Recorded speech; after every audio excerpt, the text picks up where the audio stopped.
Tonight, all eyes are on the skies again as people look to the northern lights or aurora borealis. Tim Durkin captured these images last night. And a view from Hood Canal. The spectacular scene is the result of a powerful geomagnetic storm. We have team coverage tonight on the story that everyone is talking about. Jim Nelson reports from a gathering at Snoqualmie Point Park. But first, let's start with meteorologist Leah Pizzetti, who tells us about viewing conditions tonight. Leah, 2 nights in a row. Yeah, wow, Sebastian, we are so lucky. I love that everybody's been going out and just diving in, experiencing this. My own family did. They live in Spanaway. They traveled to Graham to see it, and this was the perspective they saw. Absolutely breathtaking. Thank you to everybody who is sending in visuals. So let's just talk about what's happening right now. When we see this aurora, we rate it G1 to G5, minor to extreme. Now, the G5 is incredibly rare. It hasn't occurred since October of 2003 until last night, that is. We did see it observed last night and actually early this morning as well.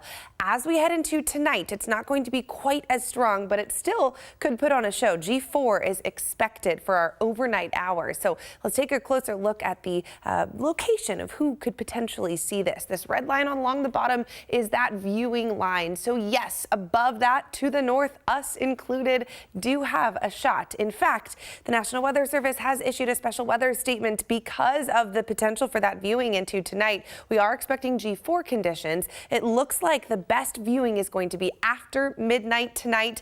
And the good news is satellite and radar showing crystal clear skies. Our moon should not have any big impacts because of brightness. So looks like it's going to be a good night to try to get out and see if you can see it if you missed it last night. In fact, King 5's Jim Nelson is live at Snoqualmie Point Park, where there is a gathering of people trying to spot this. If you missed it last night, Jim, how's it looking out there? Yeah, Leah, a lot of people here, and I got to tell you, we are in the pitch black. In fact, we're keeping our own lights to a minimum just to allow those who are watching the skies a more optimal viewing experience. We are at one of the Seattle Astronomical Society's regular stargazing events, but obviously this weekend there's a little more interest with all eyes on the Northern Lights. My friend was totally crying. Photographer Joe Perry has spent a decade eyeing the Northern Lights. I wanted to go to Norway or something like that, you know, and shoot it. I never thought I'd have that experience of standing in Seattle with the aurora blazing over the city skyline. But there it was. Camera in hand, Joe was ready. And I got it, and it's just absolutely beautiful. From West Seattle. Norway gets it, Iceland gets it, Anchorage, Canada, they get it. Well, we got it.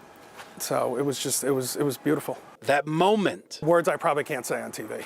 That first glimpse. Just to kind of stop and take in that moment.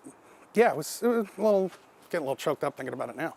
It was something that I think I'll carry with me for the rest of my life.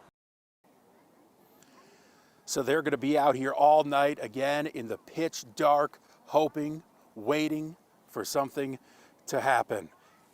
A lot of places might get optimal viewing, as we saw last night, but they certainly think they might be in a prime spot here tonight. Live in Snoqualmie, Jim Nelson, King 5 News. Jim Nelson, beautiful images of the night sky. If you can catch any good photos of the Northern Lights, we know there are many cameras looking at the sky. Text them to 206-448-4545. We would love to see them and put some of them on TV.